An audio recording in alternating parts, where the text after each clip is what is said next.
A Chapel Childhood. In my youth in the Rhondda Valley of South Wales, almost every street had its chapel. The term chapel was used to describe any nonconformist church, and there was a bewildering array of Methodist, Baptist, Presbyterian, Congregational, and Independent chapels, subdivided on the basis of the language used in the service, either English or Welsh, and of the religious approach, whether traditional or evangelical. We Welsh tend to be nonconformist by nature as well as by religion. We like the freedom to choose our own path. We don't even sing in unison. Over 800 years ago, that great medieval chronicler, Giraldus Cambrensis, wrote, "In Wales there are many companies of singers. Unlike the inhabitants of other lands, they do not sing a simple tune, but many parts which blend together." We in the Sydney Welsh Choir are proud to uphold this ancient tradition. We've even been known to sing in 4 parts, just within our bass section. Freedom of worship is especially cherished in Wales. There's the story of a Welshman named Di Jones, shipwrecked on a desert island for 5 years, who took his rescuers to the top of a hill and pointed to the buildings he had constructed single-handedly out of mud bricks and tree branches in the valley below.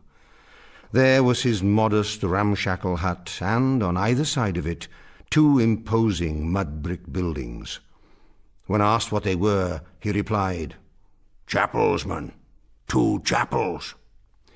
"But why 2 chapels?" asked his rescuer. "See the one on the right?" said Di. "That's the one I don't go to." There are many chapels in the valleys today that no one goes to anymore, boarded up or converted into bingo halls or reception centres.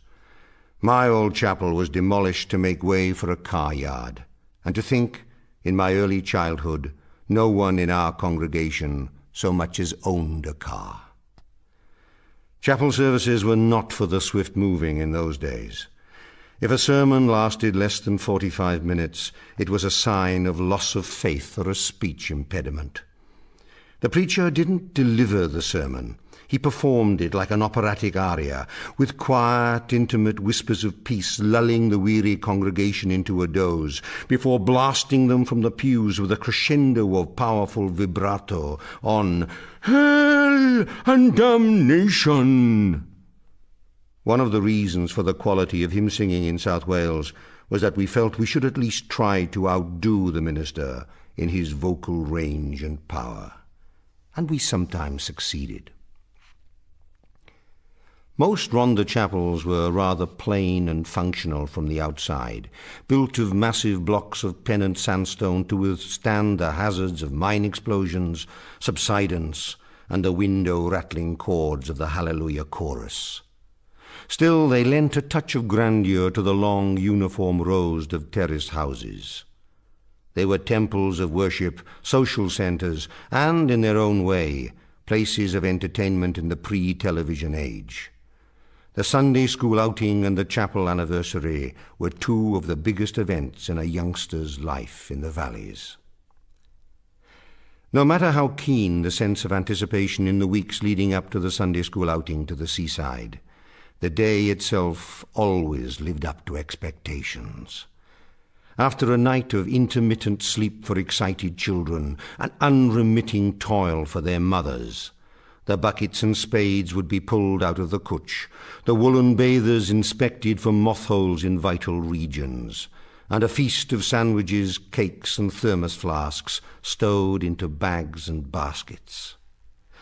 Then came the excitement of the journey, the sounds and smells of the steam engine, and the delicious sense of adventure as we approached the magic of the seaside at Barry Island. There may seem little magic there now, in these days of dream worlds and Disneylands, but we had less sophisticated tastes. The beach was flat enough for cricket, sandcastles, and donkey rides, and wet enough to ensure that the brisk breezes didn't blow sand into the food too often. Instead of bronzed bodies plunging into dazzling white surf, our sun-starved, mushroom-white figures cavorted in a cold bronze sea, the colour of a Queen Victoria penny. The beach shelved so gradually that only budding Johnny Weissmullers, with their weekly diet of Tarzan films, had the technique and stamina needed to get out of their depth. And there was no pounding surf to threaten life and limb, just gently lapping waves of murky water that we did our best not to swallow. Behind the beach stood the famous funfair. The main attraction was the misnamed scenic railway, a gentler forerunner of the head-spinning, stomach-churning roller coasters of today. Gentler, perhaps, but it is a lasting physiological mystery how our digestive systems cope with such rides on top of quantities of cockles in vinegar, toffee apples, and incandescent pink candy floss. I don't remember being sick on the Sunday school outing, but then I don't remember it ever raining either. Memory can be so selective. The anniversary was the day the chapel was on display.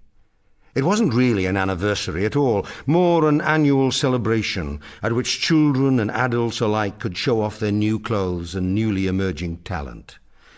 Countless back gardens were denuded of flowers, either for display vases or for buttonholes. Many weeks of practice went into learning musical items, monologues, and group sketches.